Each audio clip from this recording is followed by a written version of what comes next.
The boy, though by outward appearance he was no longer truly a boy, stood with his bare feet pressed to the polished tile, his limbs taut with an anxiety that had long since ceased to be active and had settled into a kind of resigned alertness. His name, once uttered often by friends and teachers in the outside world, felt remote now. Scott Callahan. He repeated it to himself like an incantation, hoping it might tether him to something real. Before him loomed Headmistress Brittany Nash, a tall, statuesque woman dressed in austere navy robes that gave her the air of a high priestess rather than a school official. She stood behind a lectern fashioned of wrought iron and pale wood, beneath a circular window that filtered in the gray morning light like the eye of a blind god.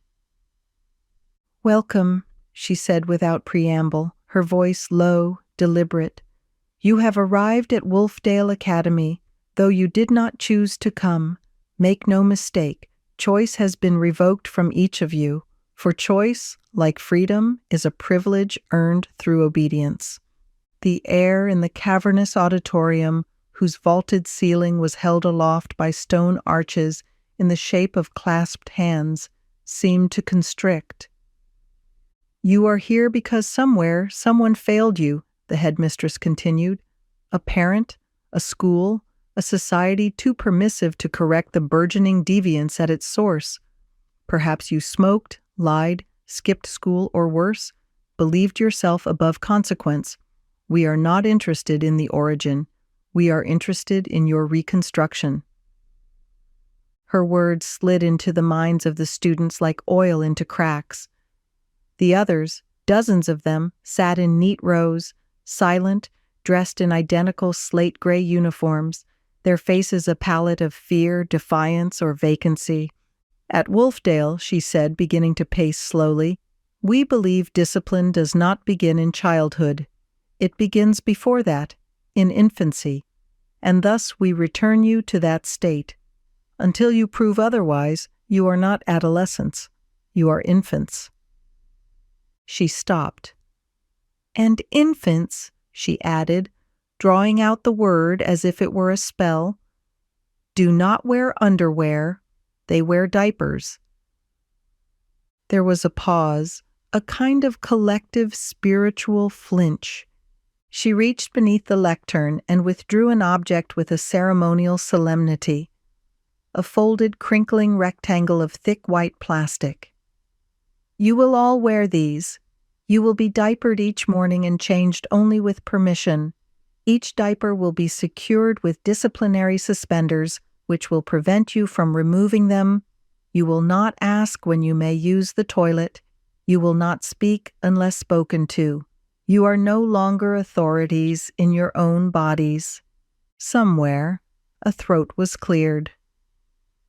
Another student, Scott couldn't see which, slumped as if fainting. "You will be bottle-fed your meals at designated times. Your sleep will be regulated. You will have 4 instructional blocks per day: obedience theory, personal hygiene, infantilization literature, and behavioral reflection. At night, you will sleep in secured cribs." The headmistress's eyes gleamed. "Those who disobey will receive correction. 10 strikes with the institutional paddle." She turned and gestured. A steward emerged, hooded, impassive, and placed a long, flat paddle onto a marble pedestal. Headmistress Nash lifted it with both hands and brought it down, fast and sharp, onto a training dummy nearby. The sound rang out like thunder in a church. Crack. "Correction," she said, "is mercy in action." The ceremony concluded. Silence remained. Then the stewards began calling names. Scott's was among the first. "Strip," ordered a voice, and he did, clumsily removing his uniform and placing it in the linen bin. He stood shivering in line with the others, naked, his arms crossed tightly, though modesty seemed almost irrelevant now. Before him, Boys and girls were led one at a time behind a long curtain. When it was his turn, he entered the curtained space. A nurse-like woman with sharp features and no name instructed him to lie on a padded bench. The light in the room was strangely soft, filtered through paper shades printed with clouds. The table was cold. He obeyed. She said nothing as she raised his legs, slid a thick perfumed diaper beneath him, and began to powder him liberally with something that smelled of cornstarch and antiseptic. When she fastened the tapes and pulled up the suspenders, they clicked into place with a finality that made Scott's throat tighten. "You may rise," she said. He stood. He could hardly close his legs. The diaper was comically thick, forcing him to waddle like a penguin. He was guided into another room, where he joined the others in line. Dinner. The cafeteria was silent, save for the sound of trays sliding across stainless steel. Each student was handed a single baby bottle filled with tepid milk. Scott raised an eyebrow. "This is all?" he whispered. The server, a squat woman with a face like stone, glared at him. "Would you prefer the paddle?" He said nothing. He took his place at a table. All around him, students sat in silence, sucking from their bottles like infants, each one lost in their own shame or perhaps their own defeat.